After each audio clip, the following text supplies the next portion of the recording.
Tak, dobrý večer.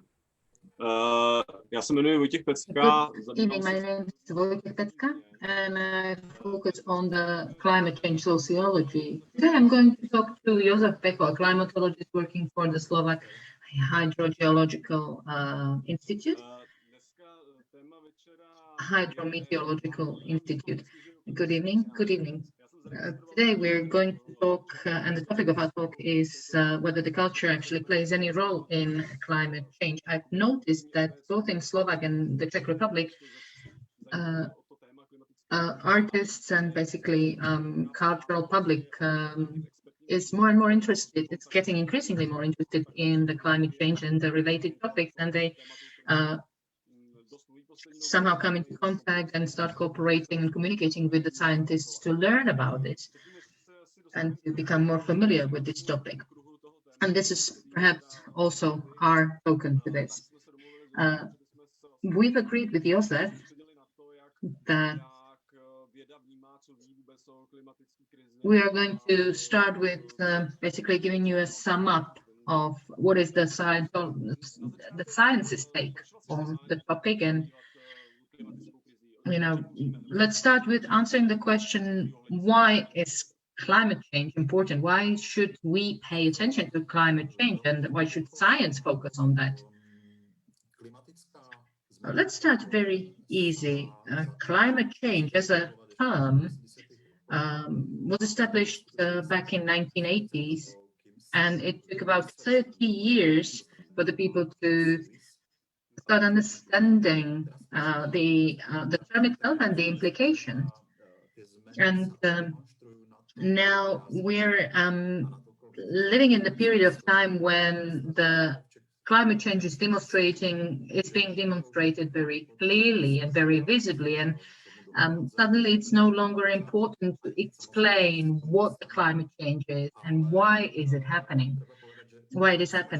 But it needs to be said that the acceleration of the changes going on all around the globe really deserve to be called by its right name, which is the climate crisis, because both hydrologists and climatologists working with the climate change impacts all around the world start using a very serious tone, basically claiming we are facing existential problems that impact each and every one of us. Because what we are witnessing is a very rapid destabilization of all natural communities. We see more and more frequent occurrence of extreme weather and all the phenomena going on or related to climate change. So we need to pay attention to the crisis that we are facing and what's at store for us if we don't really, adopt quite drastic measures. Now, when you're speaking about the problems that we see more frequently, what, in your opinion, is most important for our society? What is the biggest threat, and what is it that we should be avoiding? Climate crisis and climate change is first and foremost the problem of resources. Going back to roots, the cause of the climate change has been described quite widely and in detail, and it's basically changes in our atmosphere. And in general, you can see quite rapidly changing and moving climate zones, which lead to big problems at various places of our planet, especially when it comes to the availability of water. We see drying out lands, drying out of inland lakes and streams. And if we look at it, the water basically plays an important, critical role in each and every economy, starting with the production of food to all the way through to national security of the state. And we can have very specific examples. For example, we know of some states such as Yemen or Brazil have already seen a sort of collapse of the inputs, but rather a change of patterns influenced by the changes in temperatures, leading to the destabilization of our societies. And could you perhaps put it in a wider perspective? I might help you with a picture that we were actually talking about before this talk. Maybe you could exchange what is that warming that we're talking about. What you can see on this picture is paleoclimatologist reconstruction of the global temperatures based on ocean temperatures in different periods of time. And since ocean temperatures correlates very closely with the global temperatures, the climatologists have prepared a very extensive reconstruction, basically going back some 45 million years. And as you can see, the long-term average when it comes to the air temperature, we had the basically peak sometime between 55 million to 60 million years ago, so at the end of Pleistocene, and then we had continental drift and other influences that led to the changes. And on the right side, we can see the current speed of warming. And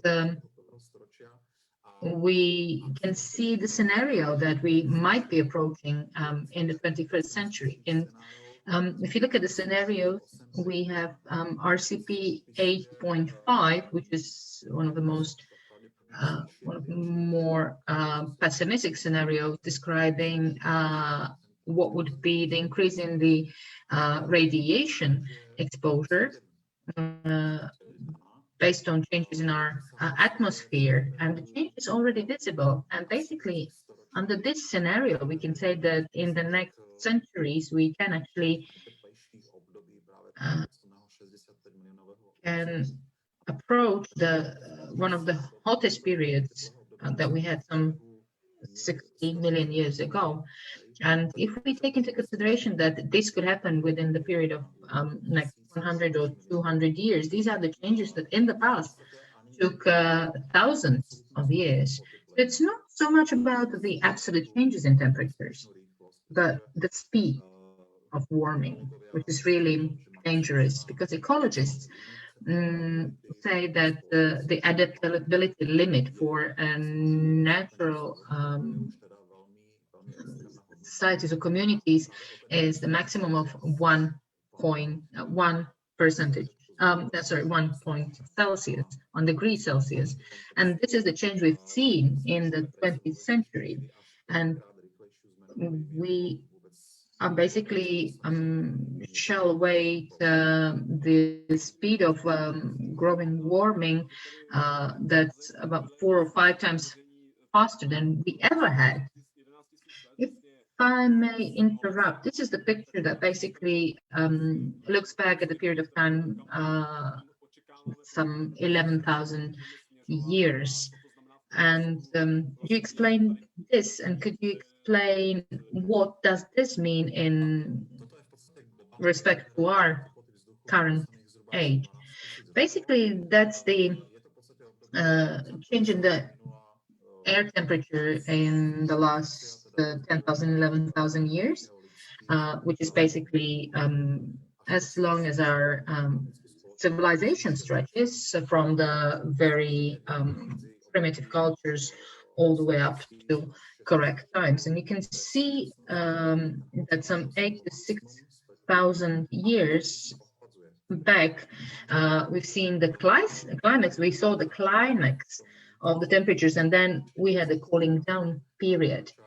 The blue part of the diagram documents the warming that we had in the last 120 years, and only even this visual, this very simple visual aid shows and implies that the blue part is sort of artificial, the blue part of the diagram, because if we calculated the impact and effect of all the climate factors, normally the diagram would basically go down. So we would be in line with the long-term trend. But after the mankind started using fossil fuels, we've seen the increase in the carbon dioxide emissions in the atmosphere, which contributed to the sharp increase in the diagram. And currently, we have to decide how are we going to address this crisis. I've already mentioned some of the reasons, some of the causes, and there are, we can choose. There are alternatives we can choose from. If we are going to increase the CO2 emissions, we can accept the scenario that's marked with red color, so RCP 2.6. If we continue in our current mode, so if it's business as usual in our economy, it can actually reach even the RCP or 8.5 scenario. But this needs to be said that these are the findings which had been published in the latest IPCC panel, so Intergovernmental Panel on Climate Change. And unfortunately, the new generation of the global climate models is coming with even worse scenarios, increased even by some 2 degrees Celsius compared to this scenario. This would be the content of the newest IPCC report. Very often climatologists talk about millennium dynamics or about the tipping point. The models, however, sometimes are quite hard to predict. Can you tell us more about this? What does it all mean? And also there are some speculations about the cascading mechanisms. Can you tell us what that means? What it is? Non-linearity, non-linear nature of the nonlinear dynamics basically is a model which says that the dynamics can actually lead to a cascading effect, because in our planet we have some mechanisms that sort of keep balance in the sort of metaphorical thermostat we have, so maintaining the conditions when water is in its liquid state, and basically the livable conditions. Obviously, we know that part of or the major part of our hydrosphere is in liquid state, and this basically maintains the average temperature on the global level oscillating around 13-14 degrees Celsius. Throughout the evolution process of our planet, these are the processes that had become adjusted to maintain this temperature. Mainly, we refer to the mechanism, the so-called global carbon cycle. And in case some of the parts of this carbon cycle, be it the primeval forest space, be it the oceans or the permafrost that bind carbon, if we can see release of carbon in high volumes, this might actually, as a result of growing temperatures, if we see the releasing of high volumes of carbon into our atmosphere, then we might actually reach some stability threshold, for example, in case of permafrost, beyond which the warming would be so fast that it's going to feed itself in a way. It's good to illustrate it on the case of tropical forest. It also binds, like for example, Amazonia, which is the largest system of this kind on the planet. These systems bind carbon, and they might have this rainforest might have reached their tipping point. And it said that after 2005, we've seen several extensive periods of drought, and obviously the rainforest does not like dry spells, dry periods, because the ecosystem needs a lot of water. And in order for the carbon to get into the deeper layers of soil, the ecosystem needs a lot of water, so very intensive photosynthesis. But when we have prolonged period of heat, the Amazonian forest, instead of binding the carbon dioxide, it releases it into the atmosphere. So basically, we have a completely reverse cycle. As a result of prolonged period of droughts, we can see forest fires, and under certain conditions, these ecosystems can start collapsing, and the carbon that's released throughout the process can feed further warming, so it can contribute to further warming. And that basically means that our burning of fossil fuels will be enhanced by further release of carbon dioxide in this case. We see very similar process in case of the melting of permafrost, which releases methane into the atmosphere that can feed warming up process. And these are the mechanisms describing the non-linearity. And the more of the negative effect we have, the faster the warming and least controllable the warming becomes.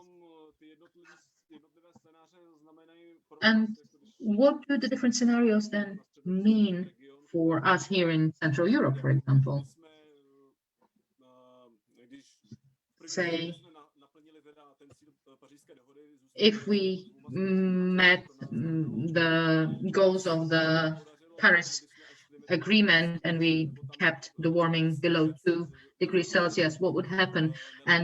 Or if we don't meet the goals, what would happen? What would be the effect of the non-linear dynamics?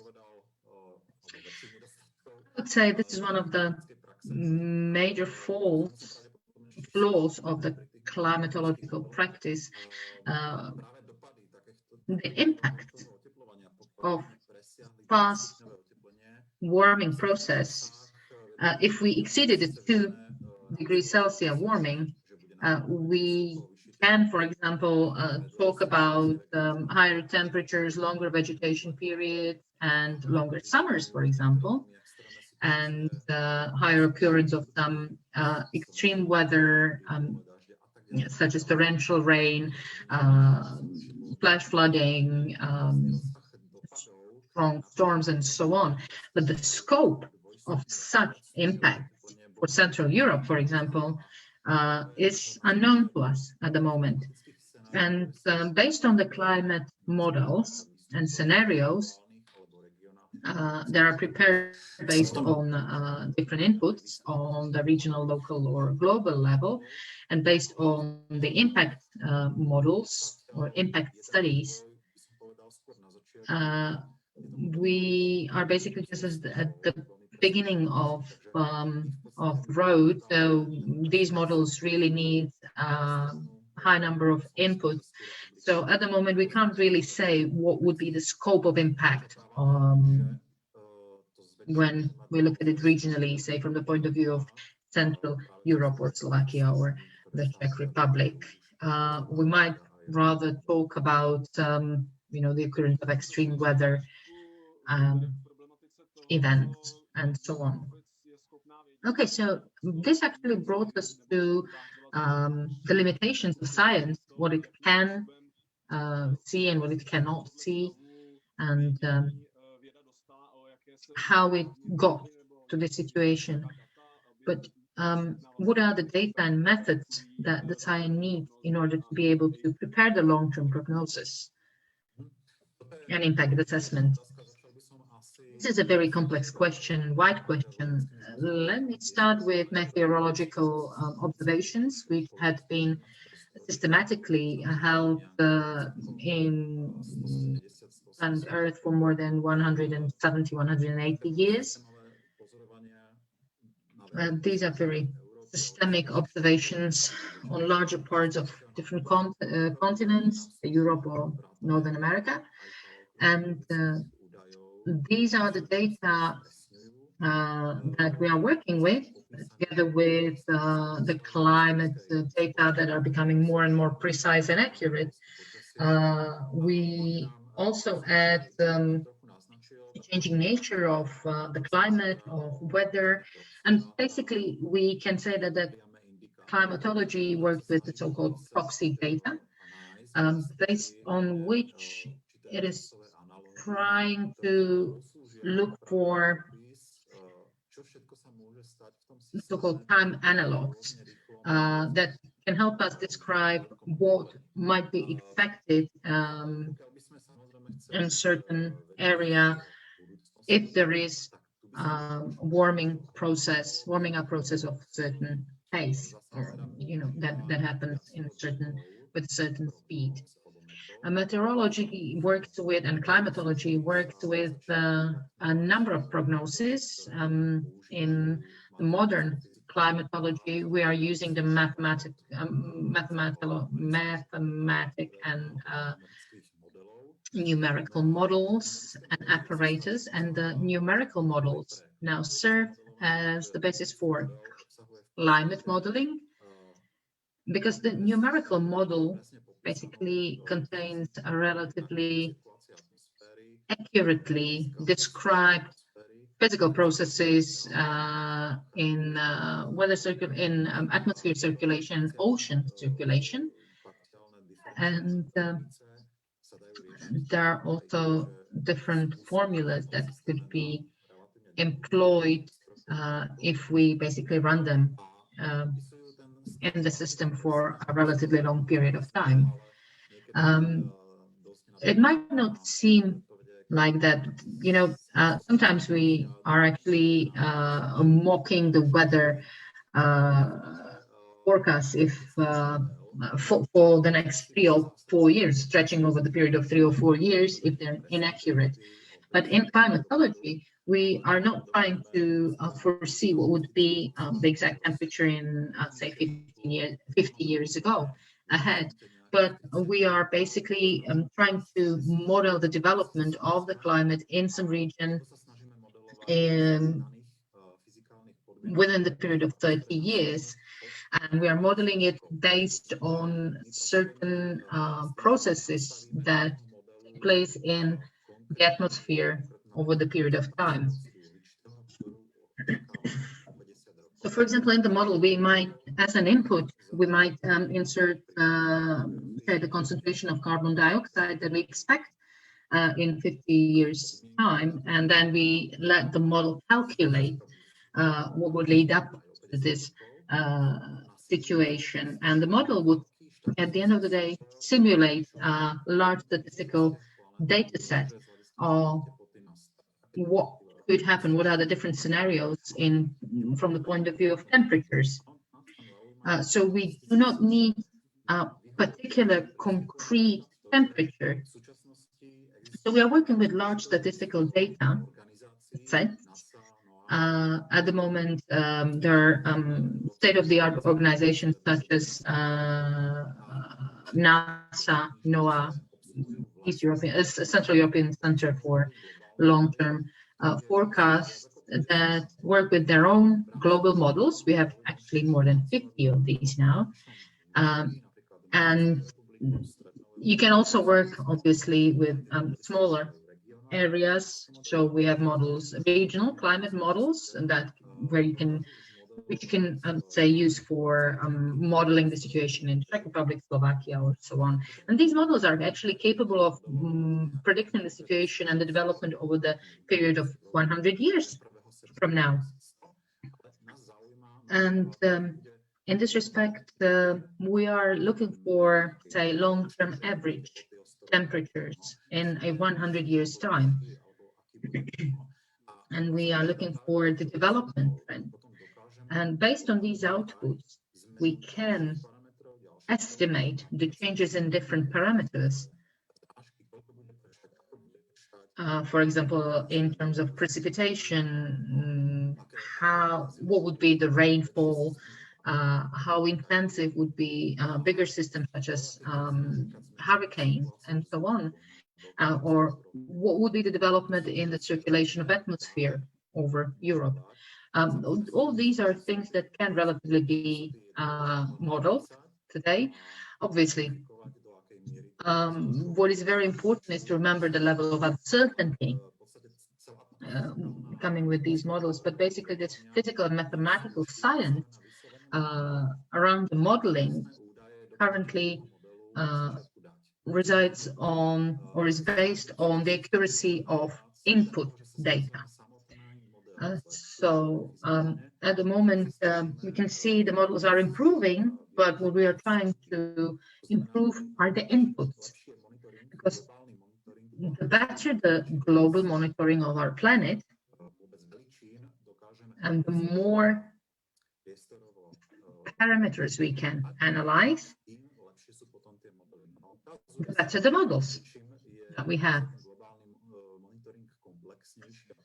It seems that the more precise we have the global monitoring, the better the scenarios that are produced by the models. Models are becoming more accurate, and perhaps this is not a good news, but it seems it's even the better the input, the better the models, the more pessimistic the forecast. Okay, and if you look at the models and the comparison of the models, beginnings of the climate modeling date back to the 1960s. So basically, we're talking of decades of attempts to predict global temperatures development. Do you have an idea as to how successful were the first predictions compared to the real-time observation? That's a very good question. Some models were really successful, especially the models operated by NASA. At the moment, what I have in mind is James Hansen's model. James Hansen came with the first prognosis back in the 1970s, and he kept on updating it. And if we compare his forecast of the increase in global temperatures with the actual observations, the deviations are minimal. When it comes to the temperatures and data that we analyzed and published for case of Slovakia, the scenarios were quite apt, but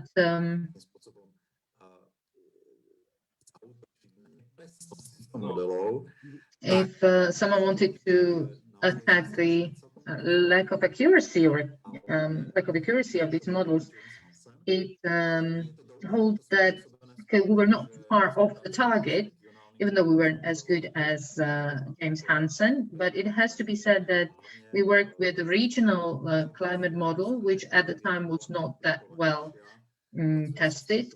And also it needs to be said that if you have a limited area, and also within as complex a region as Europe, when we have different mountain ranges, the model was not capable of taking into consideration all the influencing factors, and it underestimated the future increase in temperatures. And the real-time observation shows that the actual situation is worse than it was predicted. Okay, so you can say that it managed to capture the trend, but not its scope or extent. Yeah, That's correct. For example, the model failed to predict accurately the level of increase of summer temperatures. And actually, we can say that in the last 20 years, you can see an adverse development. We can see adverse development that after dry and relatively warm winter seasons, we can see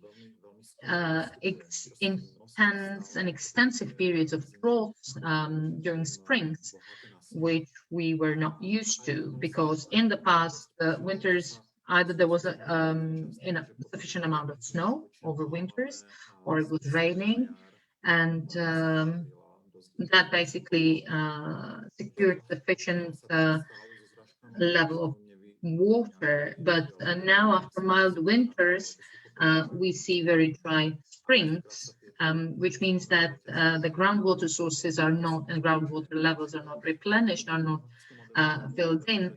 And this actually might continue even to another year. And this is something that the climate models were not capable of grasping.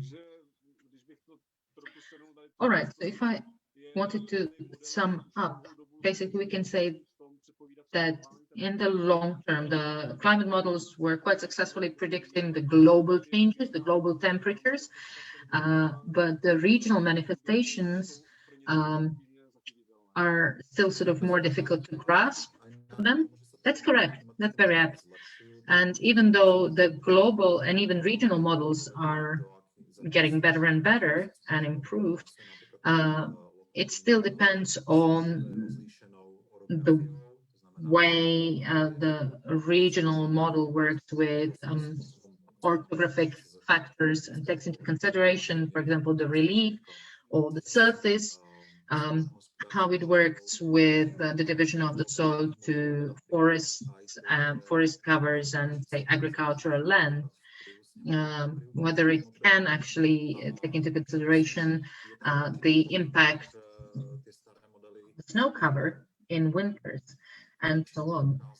The old models usually were not capable of recording the lack of water on the surface, and they could not basically project it or transform it into the atmosphere, which means that over dry lands, they did not project sufficiently high growth of temperatures. The good news is that the regional climate models are improving very rapidly, and also the quality of input data is improving significantly. And that's good news, because we should have a sharp increase in accuracy of these models. Very often the people are saying, or saying that the climate models do not take into consideration all the factors and all the aspects. How shall we actually imagine such a model? Let's focus on the things that are considered in the simulations. Is it the changes in the biosphere, hydrosphere, atmosphere? The current generation of global climate models is very complex and rather complicated. For example, the newer models of Earth system, the global circulation models, have very good, take very well into consideration all the factors and all the influences, physical, climate, and weather related, and also take into consideration, for example, aerosols, types of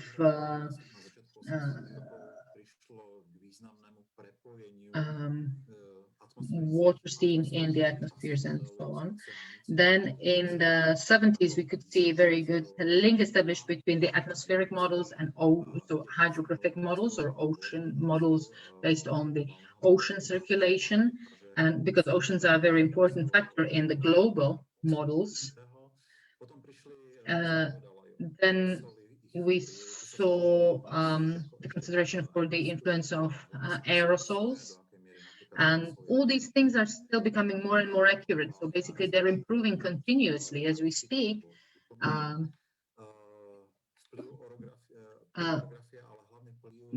Also, we've seen the influence of hydrosphere in the climate, as well as the relief and basically, for example, the influence of glaciers and melting of glaciers on the atmosphere, on the climate.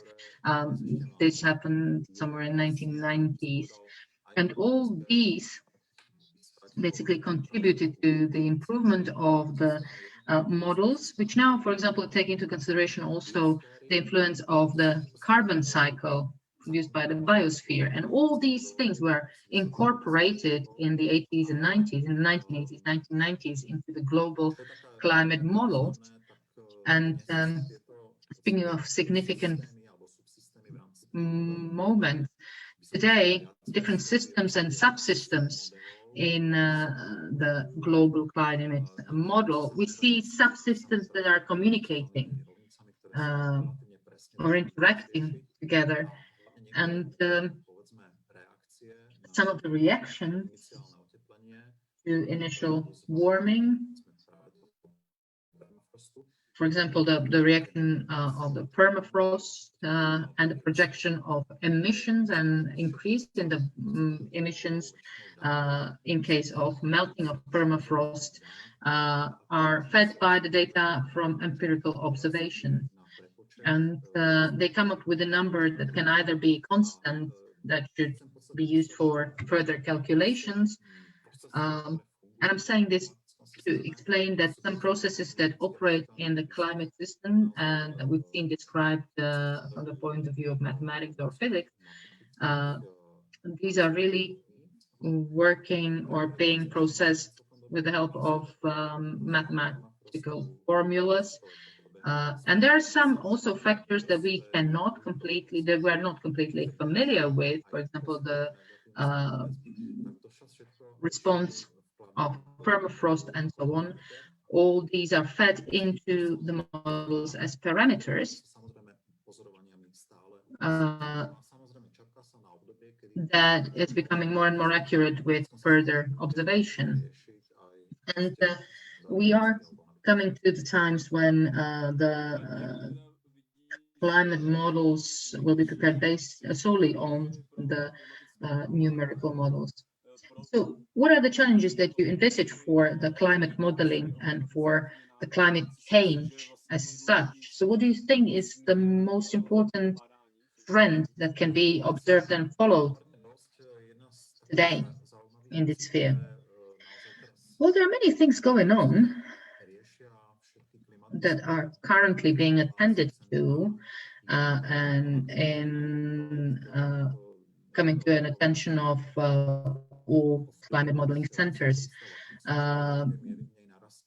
Basically, everyone's now thinking of what would be the level to which, or the rate to which the higher evaporation of water from oceans would have on the climate change. The science is looking for the ways to describe this more or to capture this more precisely, more accurately, how it translates into torrential rains or flash flooding, how this phenomenon could or would influence on significant systems such as hurricanes, how strong these will be and how big a destruction they can cause. And a challenge that we are facing in terms of climate modeling is to somehow get the rapidly changing surface of the Earth into the local models. What is the impact if we have snow or don't have snow, if the snow is dry or damp, and what can be an impact of these rapid changes on the long-term predictions. And the third major challenge is, since we've been talking about linear nature, we also need to focus on the links that can, or positive links that can contribute to acceleration of the climate change. One of such changes is, for example,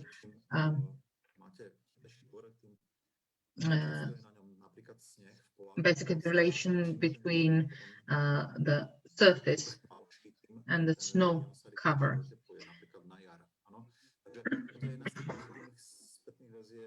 So we need to focus on so-called positive feedback, enhancing positive feedback, for example, the release of methane from the permafrost, circulation of the water stream, or water evaporation. When we have increased circulation, we see growing temperatures and more adverse effects. We have currently we know about 40 of this positive positive feedback.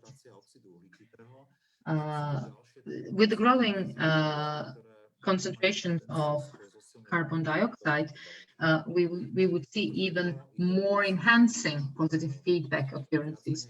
And I believe this is one of the challenges for the upcoming future.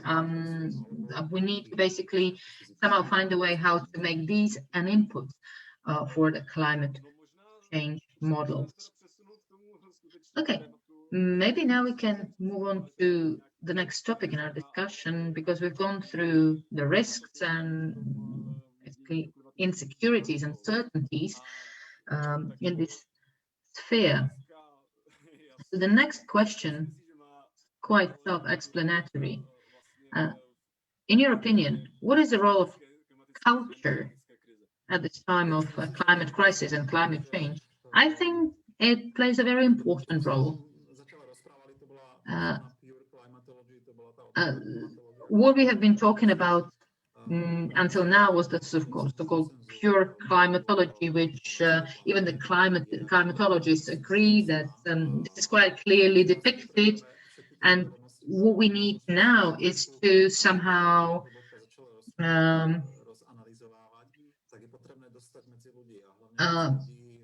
raise awareness of the public, of basically regular people, about all these things that we just described, perhaps in too much detail. I think that culture and art has a very important role in order to somehow facilitate this knowledge, to basically facilitate and materialize this threat that we are facing, some emotional picture which can stay with the people, which can last in their mind, perhaps as a raised finger, as a memento. Culture itself, I think, be it in the form of a written text or a video or a documentary, has an ability and has an ambition to reach out to a wide population, to a wide group, a big audience, by telling a story. And if it says it simply enough, it can really be the way in which we can reach huge masses. And we have to be frank. Scientists failed in this sphere so far and are failing. This might be because the language of science is very complex, very complicated, and many scientists actually don't want to go into the public space and communicate with lay public or politicians, because they're quite busy with doing their technical and scientific stuff. This is really a very demanding area of science, and I think only very few scientists have some capacity left to keep on explaining.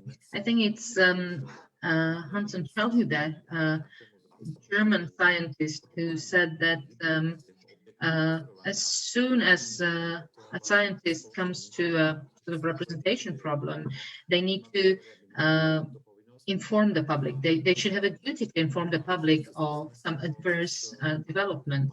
And I believe this applies tenfold to climatologists. So we need to get the message out to the people in form of simple stories that we can build on, because people need to know what's going on. Okay, so this is one of the roles of culture, in your opinion, to basically form a liaison between the lay population and science, and to allow them access to some findings, scientific findings, and somehow mediate the effects that you're talking about. Because, you know, saying someone, okay, we should keep the warming under several degrees Celsius, that does not necessarily have to have the effect that it should. But, you know, a number of scientists already say that we have already left the stability of Holocene that we had here for the last 10,000 years. And they came with the version of Anthropocene, that we are entering the new geological era in our planet, and basically that we are entering the new world. What comes to mind is that the culture must not only, or should not only, facilitate the understanding in this field, but perhaps facilitate the possible solutions, because it's not enough just to feel sorry for the world we have lost, but we need to somehow learn how to get ready for the world that's coming, for the future. And very often this is yet another thing that the science is not really capable of doing. Is that correct? Yeah, I agree with that. I might not be as precise as before. I believe culture and philosophy should basically offer an alternative to the current system. The current system resides on using the resources that we have, and you just need to go to the nearest shopping center to see it, or watch the commercials on the TV. You can basically feel it everywhere.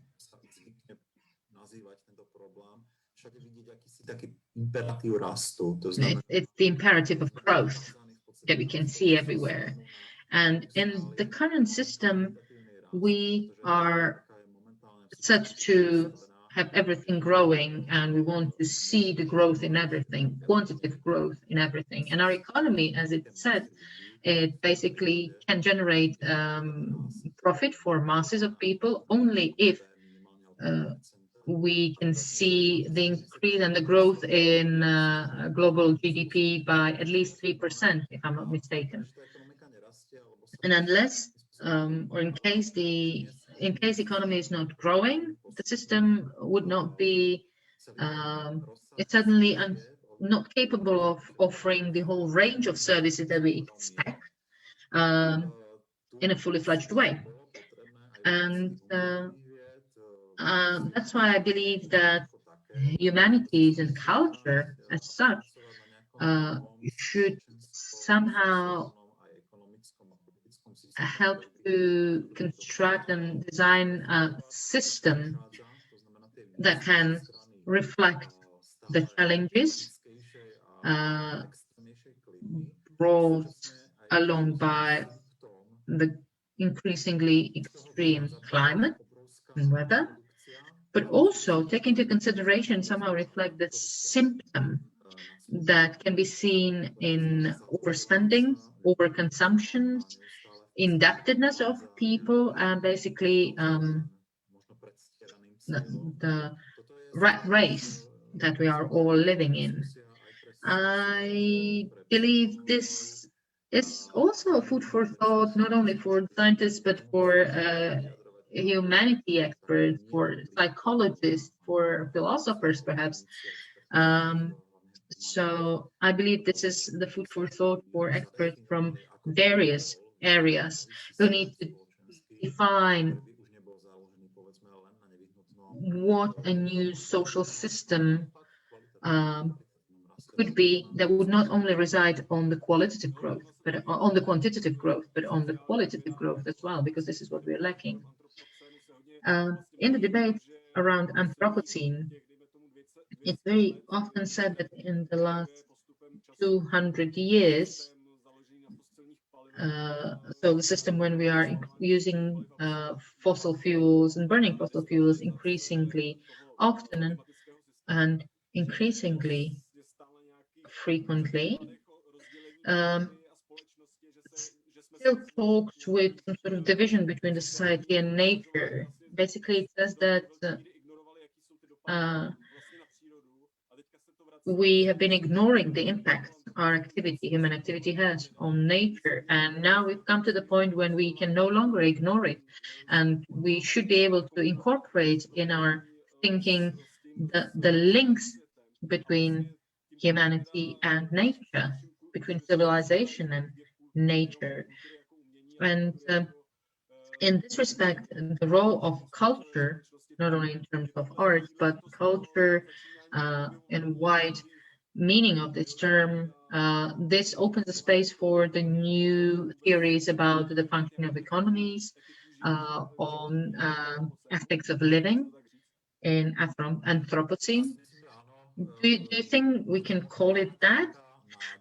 Yeah, I think that this is exactly the big hope that if we manage to come up or design a new system of living that would be alternative to the one we currently live in, then we still have a chance. But I believe that climate change can really surprise us in the coming decades by growing acceleration of climate changes. And there's a threat that we can really hit the hard wall, and we can see the collapse of the natural world and the stability of the entire climate system, which can occur in course of the next couple of decades of years, which would mean the end of the world as we know it. And if we are capable of being very quick in thinking and brainstorming on how we could continue living in some sort of social and cultural space, then we need to realize that we should not only take from the resources that we have, that we should not only focus on the material things in our lives, but we should focus on more on the spiritual side. Some people actually even call it the moral or spiritual transformation of mankind.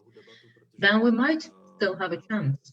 However, I believe this is food for a much wider discussion, because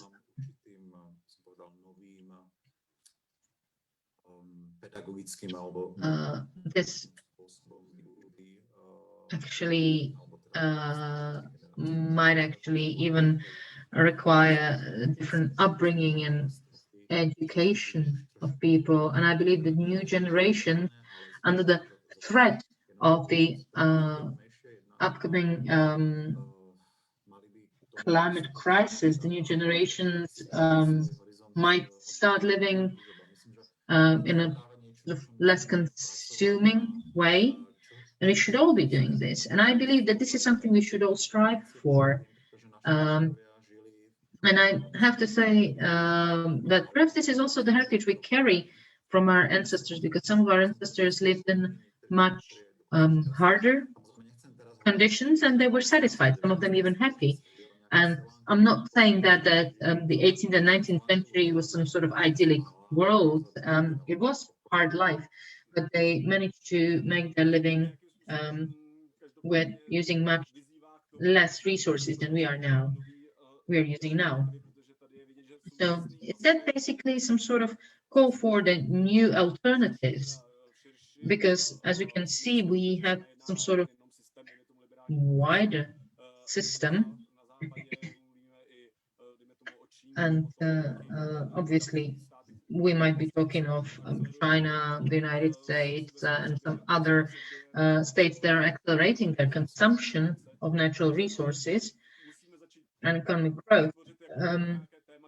So does it mean that we should perhaps start coming up with topics that would make us think how to survive, how to get out of this crisis? Because, for example, the IPCC was established, I believe, at the end of the 1980s, and the problem accelerated since then, because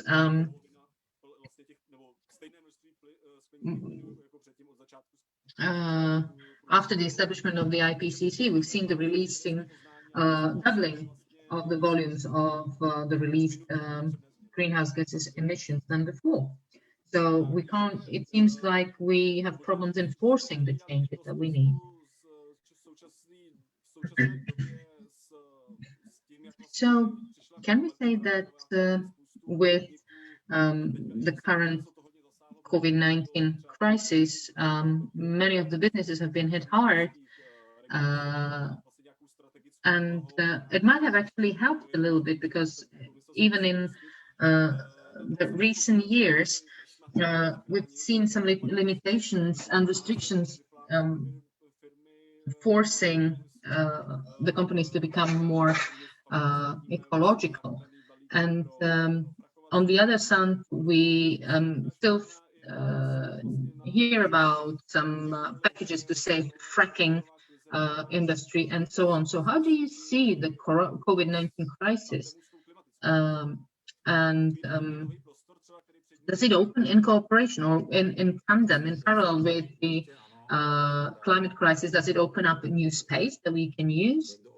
Yeah, in a way, yes. Some people might have expected that the COVID crisis would take care of our excessive emissions. It helped for a very short time, but we are back on track as we were. I don't think the change brought about by the COVID crisis will not be significant this year when it comes to the volumes of greenhouse gas emissions. But I believe it opens up a space in way how we, in respect of how we grasp the situation. We know we have big players in such as China, Russia, or the US. I think with their help, we can get back on or get back to the previously high volumes of greenhouse gas emissions. But I think still that the COVID-19 crisis brought something interesting, because back in April, when we had lockdown, everyone stayed at home. And we were not traveling, and there are countries that actually are imposing the restrictions that should last until March, April next year. And basically, this situation showed us that we can lead a simpler life, we can spend less resources.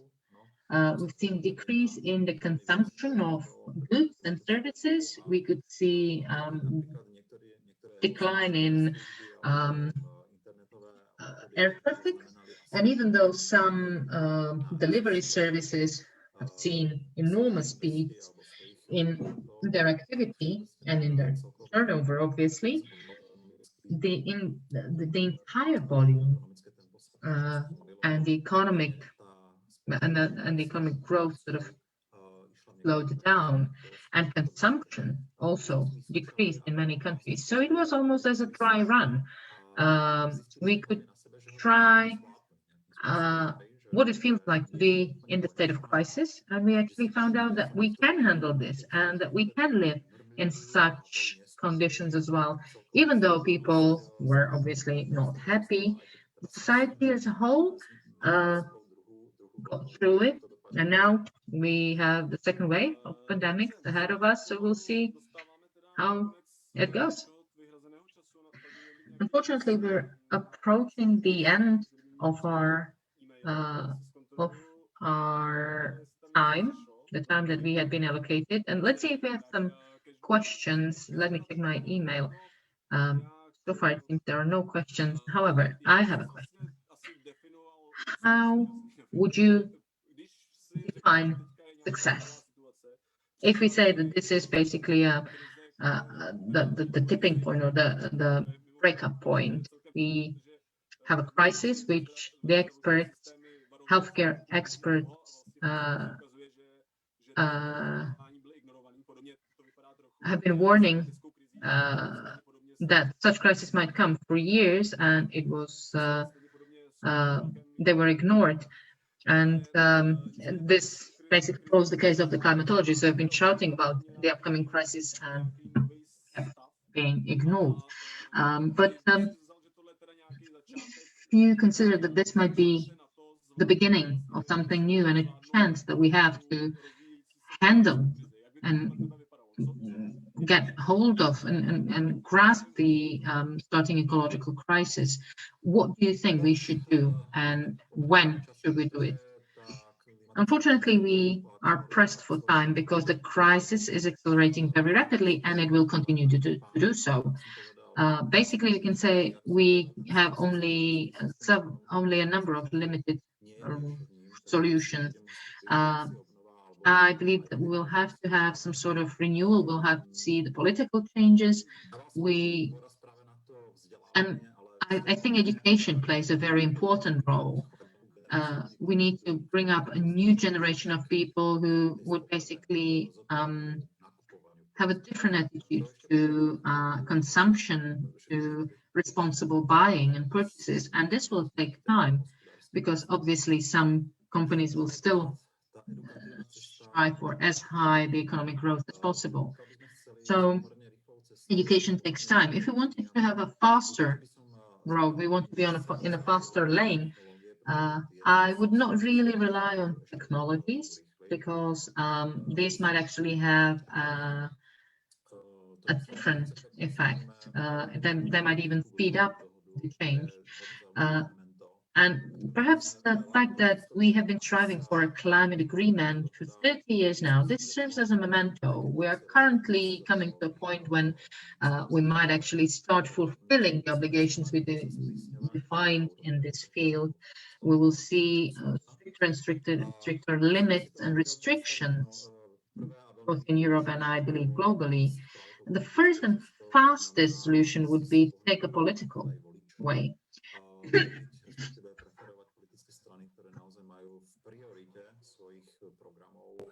Práve riešenie klimatickej kríze, riešenie... So basically, we should somehow make people think about it more attentively, pay more attention, and perhaps vote for the political parties that have this on their agenda, to have that have basically changes, climate changes and reactions or mitigating the climate change impacts. Such as, for example, we have Jacinda Ardern, the Prime Minister of New Zealand, who is very supportive of not only the companies but also the individuals, advocating for the change in the approach we have to nature, advocating for a higher level of responsibility in buying and so on.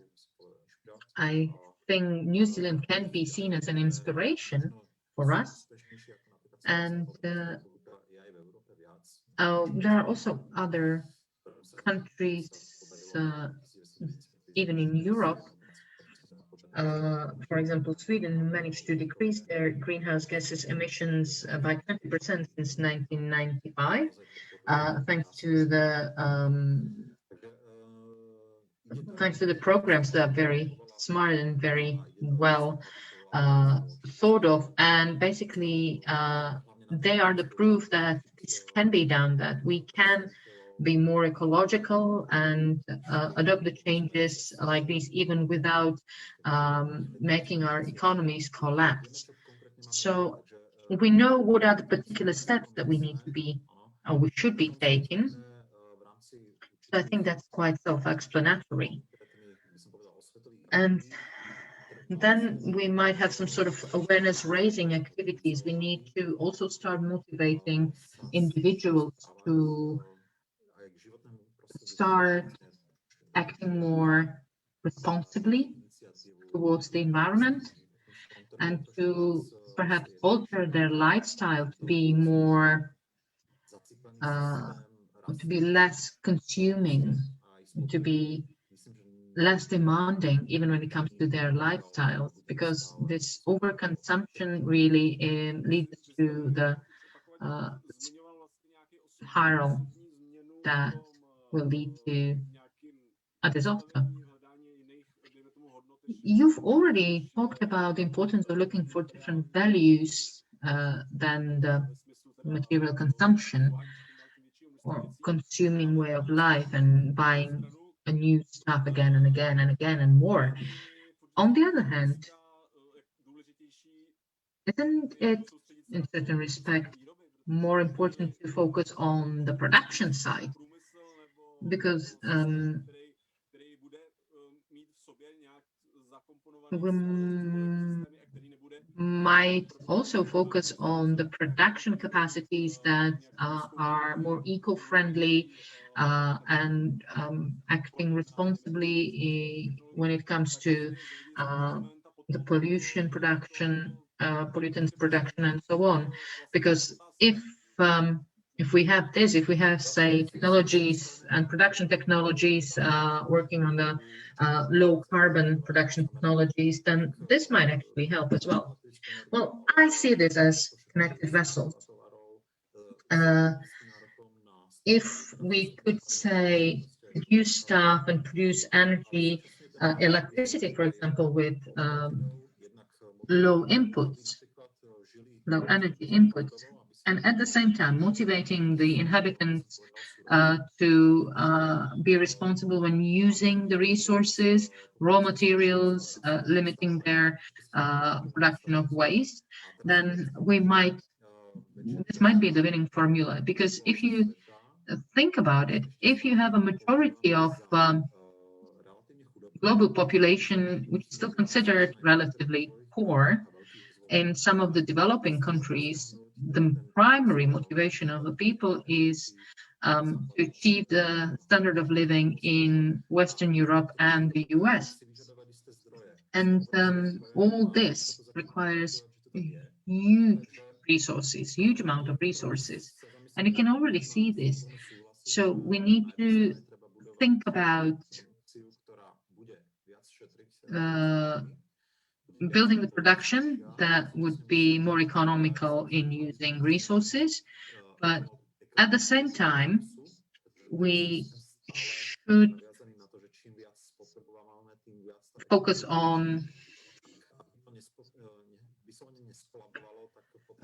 while preventing the economic system from collapsing, we need to look for the consumption system that would also motivate the producers not to produce abundance of low quality items, and rather focus on the high quality products that can last for longer, so that at the end of the day, consumer can use it for longer.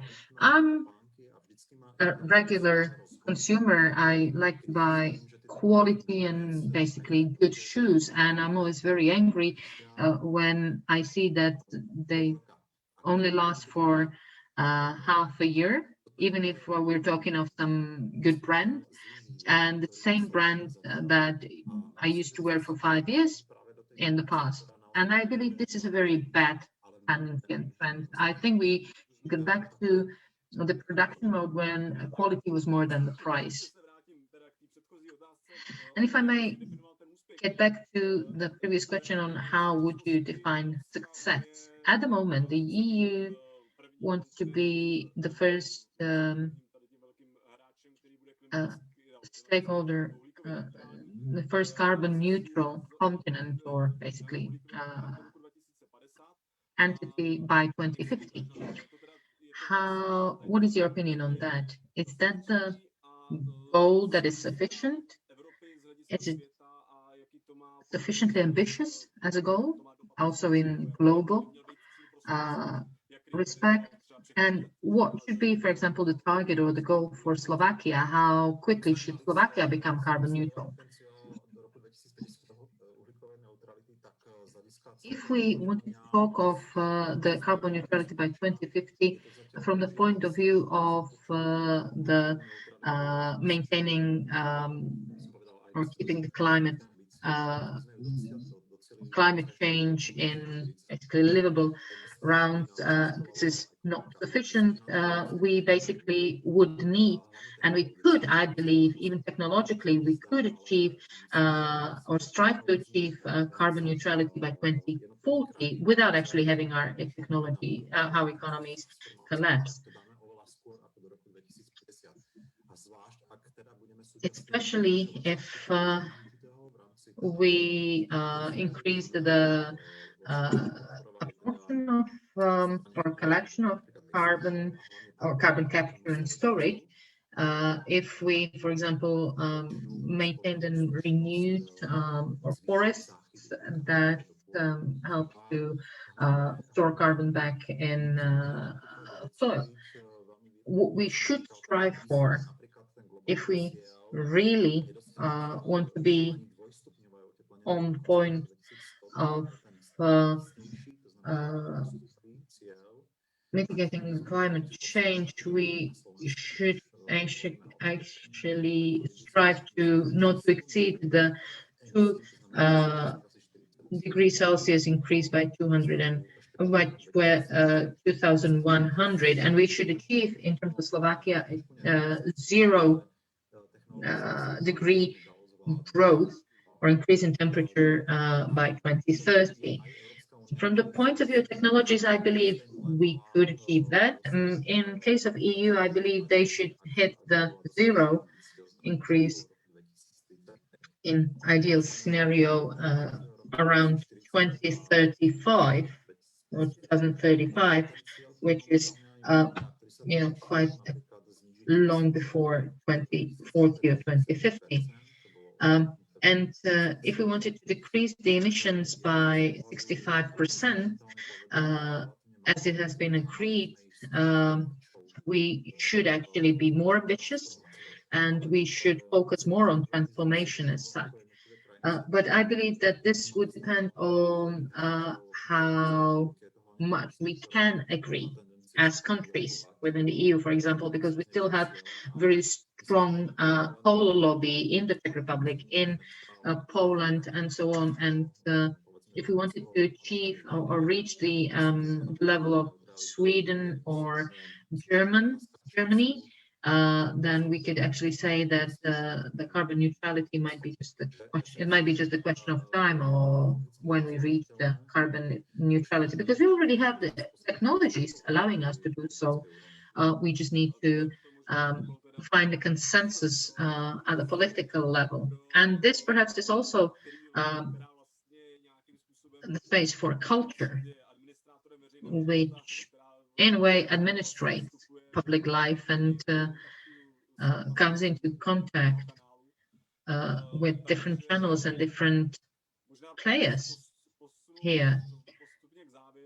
Unfortunately, I think we are approaching the end of our meeting, but still there is a question that came to my mind. When we talked about accelerating changes and about how much time do we still have left, according to the latest IPCC report, I can't remember when this was, which there was the time aspect of 12 years that are critical for us to prevent large-scale changes. And that topic received quite a lot of media attention. So can we say that the year 2020 is really so critical in this aspect? Yes, basically we've had this discussion here for about 30 years, that premise that every new decade is more and more critical. if we wanted to have the basic scenario that unless we prevent major changes by 2030, we will be in the very same situation in 2030 when we are, as we are now, that we should start prevent major changes and we only have the next decade to do so. I do not really trust the declarations such as we only have 12 years, because when it comes to the safe limit of global warming and safe limit of CO2 emissions, or greenhouse gases emissions, we've already exceeded this limit. And speaking of the year 2030 or 2032, this is more of a political agenda. What we need to do is we need to really decrease our exploitation of fossil fuels, and we should start reducing greenhouse gases emissions as quickly as possible, because we've already exceeded the safe boundary or stepped over the safe boundary of global warming some 30 years ago. And now when you have discussions as to when we have reached the point of no return or whether it's still ahead of us, no one knows. We do not have the crystal ball. We don't know what would happen in future. And I would not even dare to estimate what would be the end of 2020. And I'm not talking of the COVID-19 pandemics, but I'm talking of the things that happened in Siberia, in California. These are already the declarations and demonstrations of rapid changes in our climate system. And we see actually this feeding back to all other ecosystems, global ecosystems, in a way that we cannot predict. So basically anything is possible in the next decade, and the impact might be varying from very bad to catastrophic. And being a climatologist, I do not like the declarations that, okay, we still have some time. And I would never say that. Rather, I would claim that we should really do all that we can to get on the road to transformation, and not really, set us some theoretical deadlines. Even though it is true that in Copenhagen in 2009, it was said that 2020 is the last year that we can still grow globally when it comes to the emissions, greenhouse gas emissions. The COVID might have led to some emissions, but it was a very short-term occurrence. Thank you very much. Thank you for your time. Thank you to the viewers, and you can see further events in the agenda of this festival that would follow up this discussion at the website of the festival. Once again, ladies and gentlemen, thank you very much for your attention, and take care of yourselves. Thanks for having me. Cheers. Bye.